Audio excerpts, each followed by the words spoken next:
외형상 그 부동산 현황 조사 봤을 때에는 어떻습니까? 일반 주택으로 보이는 거죠. 건축물 대장을 보겠습니다. 여기에는 어떻게 돼 있죠? 업무 시설로 되어 있네요. 네, 그렇습니다.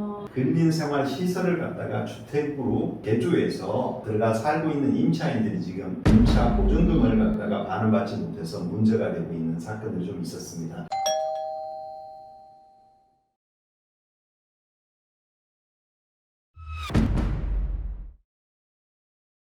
안녕하십니까.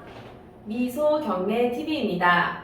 계속 권리 분석을 저희가 진행을 하고 있는데요. 권리 분석을 하시면서 이제 조금 자신이 생겼다, 쉽게 할 수 있겠다 하시는 그런 물건들이 있는 반면에 세밀하게 조사를 하고 또 주의를 기울여야 하는 그런 물건들을 발견하실 때가 있으실 거란 생각이 듭니다. 오늘은 그런 물건들을 한번 살펴보시면서 어떤 걸 주의해야 되고 또 주의해야 되는 이유는 무엇인지에 대해서 한번 살펴보도록 하겠습니다.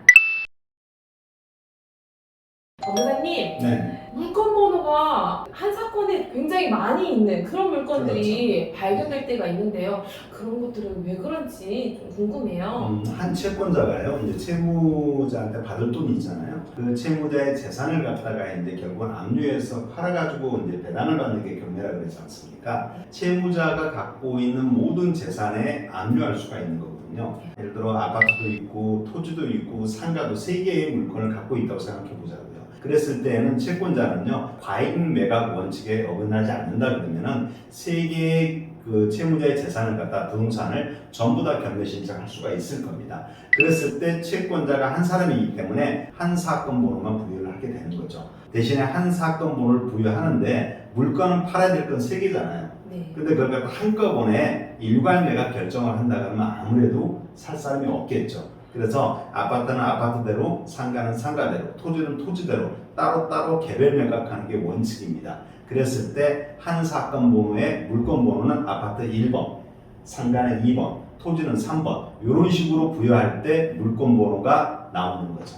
그러면 그와 같은 사례들을 조금 보면서 오늘 분석을 부탁드려도 될까요? 예. 그럼 저희가 안산지원에서 진행되고 있는 경매 물건 가지고요. 한번 차근차근 살펴보기로 하겠습니다. 지금 현재 저희 안산지원에서 진행되는 물건 중에요. 2019-8231번이라는 사건을 갖다가 들어가 보면은요. 이제 이렇게 되어 있습니다. 지금 물건 번호라 갖고 1번부터 해서 15번까지 나오죠. 그 건물의 호수대로 나눠져 있는 건가요? 이 물건 같은 경우는 전체 한 동에 15개의 부동산이 있지만은 그걸 따로따로 매각하는 게 아니고 전부를 매각한다는 얘기인데, 물론 채무자 소유자가 같아야만 가능한 얘기겠죠. 근데 지금 물건 번호 옆에 변경, 기각, 취하, 진행 이렇게 단어가 이렇게 붙어 있는데 이거는 어떤 걸 의미하는 건지 궁금한데요. 제가 저번 시간에 잉여주의를 우리 민사집행법에서는 가장 기본 원칙으로 한다고 그랬지 않습니까? 잉여주의에 반하면은요 어떻게 되죠? 무잉여 사건이 되는 거거든요. 네. 그랬을 때 채권자가 매수 신고를 하지 않았다. 그러면 그런 사건들은 대부분 다 기각 결정을 내리고 있습니다. 그래서 여기 나온 지금 2번 물건, 3번 물건, 4번 물건, 이 기타 물건들 보니 기각이라는 내용이 나와 있죠. 네. 그런 것들은 대부분 다 현재 채권자가 매수 신고 안 했기 때문에 바로 기각 결정해서 사건을 없애버렸다 생각하시면 됩니다. 그러면 변경은 어떤 건가요? 1번 물건에 변경돼 있죠. 들어가 보면은 현재 문건 송달력을 한번 살펴볼 필요가 있습니다. 우리 법원에서는 무잉여 사건이 된다 그러면은 그 경매 신청한 채권자한테 이렇게 매수 통지서를 보내고 있습니다. 그래서 만약 이 매수 통지서를 받고서도 일주일 내에 매수 신고를 안 하게 되면 이렇게 기각 결정 정보를 하고 있는 거죠. 네. 실제 그래서 저희 위에는 변경으로 떴지만은 아마 그 안에 내용은 다 기각의 의미가 있다고 보시면 될 것 같아요. 아, 그렇군요. 네. 그럼 아까 한 가지 더 발견했는데 취하는 네. 어떤 것일까요? 취하는 스스로 취하는 거죠. 경매 신청을 했지만은 네. 예를 들어 채무자하고 둘이 합의가해서 서로 취할 수 있는 방법이 있는 거고요. 네. 자기 스스로가 저기서 받을 금액이 없다고 생각한다면은 굳이 법원에 저렇게 통지서 받기 전에도 스스로 취하할 수도 있고 그렇습니다. 아, 그렇군요. 이와 같은 특수 특수한 상황, 네, 좀 권리 분석하는 것들 좀 안내를 좀 해주시면 좋을 것 같은데요. 맞습니다. 네. 일단 문제는 항시 현황상으로 보면 다 주택으로 쓰고 있겠죠. 사진을 보더라도요. 보시면 일반 빌라 다세대식으로 대부분 다 이렇게 사용 수익을 하고 있는 겁니다. 네. 하지만 이 단순히 현황상만 보고 판단할 일은 아니고요. 반드시 저 주택이 과연 건축법상 위반된 사항이 있는지 없는지 확인해 볼 필요가 있습니다. 그래서 먼저 확인하는 방법 중에 하나가 공적 장부를 먼저 보셔야 되는 거죠. 네. 현장 가면 분명히 저 집은 주거용으로 쓰고 있기 때문에 겉으로 봤을 때는 주택으로 판단될 수도 있겠지만은 우리 경매 입찰하고자 하는 사람들은 반드시 공적 장부를 보셔가지고요. 정말로 건축법상 주택으로 쓰고 있는지 아닌지 확인해 볼 필요가 있다는 얘기입니다.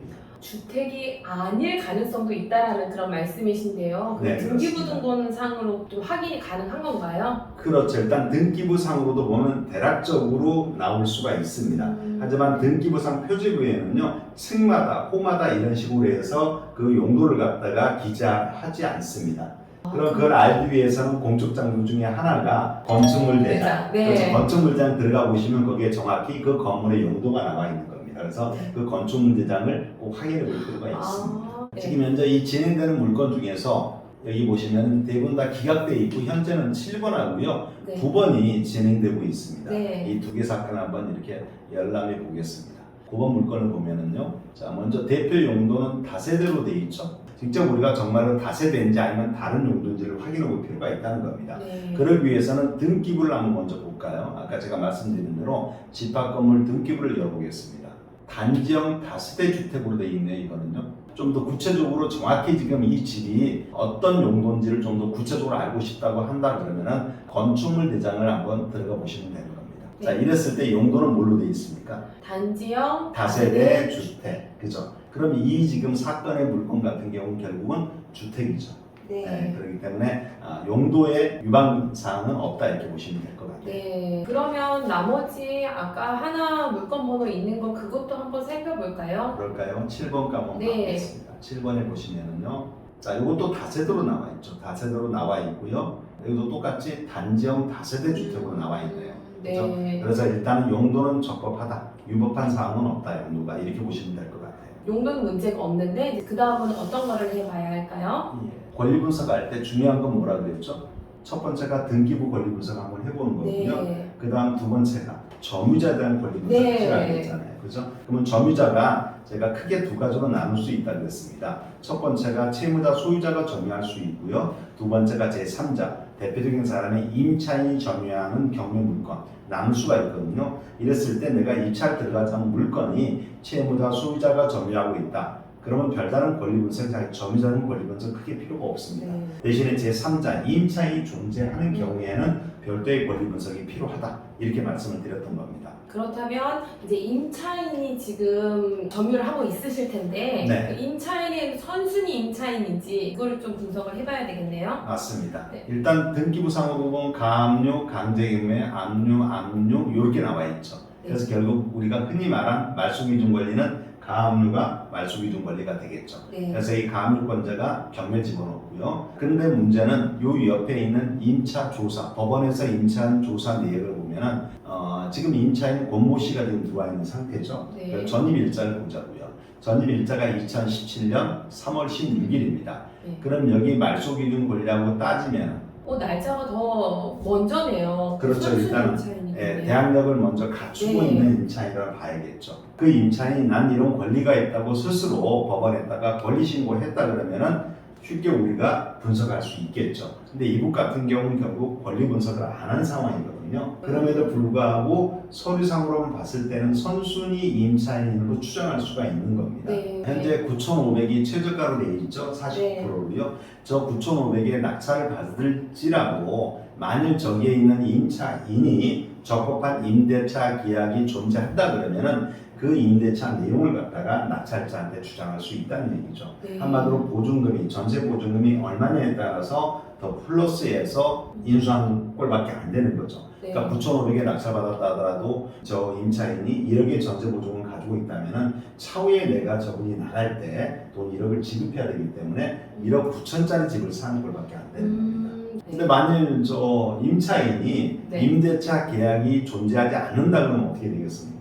그러면은 낙찰자가 어. 보증금을 책임져 줄 그렇지 의미가 않죠. 네, 없을 것 같은데. 그럼요. 그럼 예를 네. 들어 9,500 정도에 내가 매수했다 그러면 상당한 이득을 얻겠죠. 네. 혹시 또 추가적으로 조금 저희가 주의해야 될 상황이나 좀 조언해 주실 부분들이 있으실까요? 지금 기각이나 변경이 되고 있는 사건이 있지 않습니까? 네. 이 사건 중에 하나를 한번 제가 우리 공부하기 위해서 한번 보여드리겠습니다. 네. 지금 이 물건 같은 경우는 201호거든요. 같은 동에 201호였습니다. 네. 근데 용도가 지금 뭘로 되어 있죠?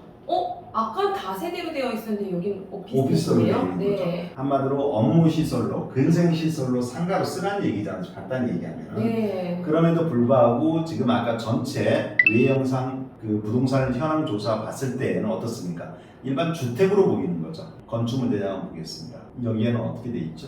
업무 시설로 되어 있네요. 네, 그렇습니다. 아, 최근에 제가 아침 뉴스를 보니까 근린생활 시설을 갖다가 주택으로 말 그대로 개조해서 들어가 살고 있는 임차인들이 지금 상당히 임차 보증금을 갖다가 반환받지 못해서 문제가 되고 있는 사건들이 좀 있었습니다. 하여튼 그런 것들도 결국은 임대차 체결 당시에 권리 분석 자체를 잘못했기 때문에 임차인들이 손해 본다 이렇게 보셔야 되는 겁니다. 꼭 연락을 해봐야 되는 필요성을 절실하게 느끼게 해주네요. 맞습니다. 네. 부동산에 대한 어떤 용어라든가 이런 게 낯서신 분들은 실제 오피스텔이나 주택이나 이런 개념을 아마 잘 모르신 분들이 계실 겁니다. 그 집이 당연히 주택으로 쓰고 있기 때문에 임대차 전세계약 체결해서 들어가신 분들이 있습니다. 근데 막상 근데 그분들이 좀 나중에 문제가 될 수도 있는 겁니다.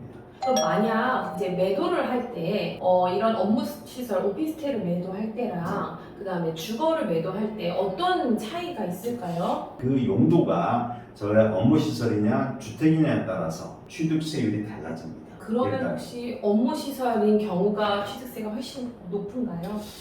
그전 같은 경우는 높았습니다. 1세대 1주택인 경우에는요, 기본세율 일부를 적용하지만은 만약 그 주택자가 한 주택을 더 취득을 하게 된다. 근데 그 주택이 규제 지역 안에 있다 그러면은 1%가 아니죠.